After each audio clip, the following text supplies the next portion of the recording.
Hello friends, welcome back to my channel. இன்னைக்கு நம்ம ஒரு ஈஸியான prawn curry பார்க்கலாம். அதுக்கு தேவையான பொருட்கள் ஒரு மீடியம் சைஸ் வெங்காயம் 2 எடுத்து வச்சிருக்கேன்.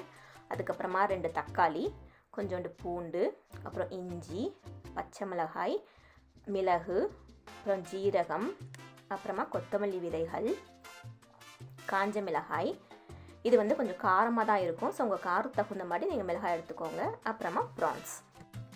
இப்போது தக்காளி மட்டும் விட்டுட்டு மற்ற எல்லா இன்க்ரீடியன்ஸையும் நீங்கள் வந்து மிக்சியில் போட்டு அரைச்சிக்கோங்க. இப்போது ஒரு கடாயில் கொஞ்சம் எண்ணெய் விட்டு கொஞ்சோண்டு வெங்காயத்தை போட்டு நல்லா வதக்கிட்டே வாங்க. அது வதங்கின பிறகு நம்ம தக்காளி விட்டுட்டு பிளெண்ட் பண்ணோம் இல்லையா, அந்த பேஸ்ட்டை போட்டு வதக்கி கொஞ்சம் பச்சை ஸ்மெல் போகிற வரைக்கும் வதக்கிட்டே வாங்க. இப்போ கொஞ்சம் உப்பு போட்டுக்கோங்க. உப்பு போட்டு ஆட் பண்ணிவிட்டு நல்லா கொஞ்சம் வதக்கிட்டே வாங்க. கொஞ்சம் அந்த பச்சை ஸ்மெல்லாம் போகணும். இப்போ பாருங்கள், நல்ல மசாலாலாம் வதங்கிட்ட பிறகு நம்ம எண்ணெய் மிதக்கும் போது தக்காளியை போட்டு ஆட் பண்ணுறோம். அதுக்கப்புறமா கொஞ்சோண்டு மஞ்சத்தூள் போட்டு ஆட் பண்ணி இன்னும் கொஞ்சம் வதக்கிட்டே வாங்க.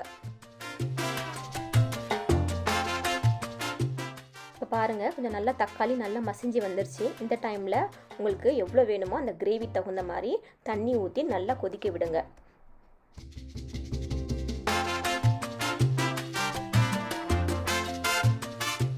இப்போ பாருங்கள், நல்லா கொதி வந்திருக்கு. இந்த டைமில் ஆயில் எல்லாம் செப்பரேட் ஆகிடுச்சு. இப்போ நம்ம ப்ரான்ஸ் ஆட் பண்ணி ஒரு 5 மினிட்ஸ் குக் பண்ண போகிறோம்.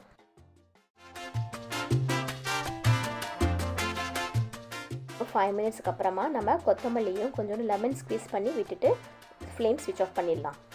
இப்போ ப்ரான் கறி ரெடி. இது வந்து இட்லி, தோசா, சப்பாத்தி, பூரி எல்லாத்துக்குமே ரொம்ப சூப்பராக இருக்கும். ட்ரை பண்ணி பார்த்து சொல்லுங்கள். Thanks for watching. Like and subscribe. Remember to hit that bell button to get notified.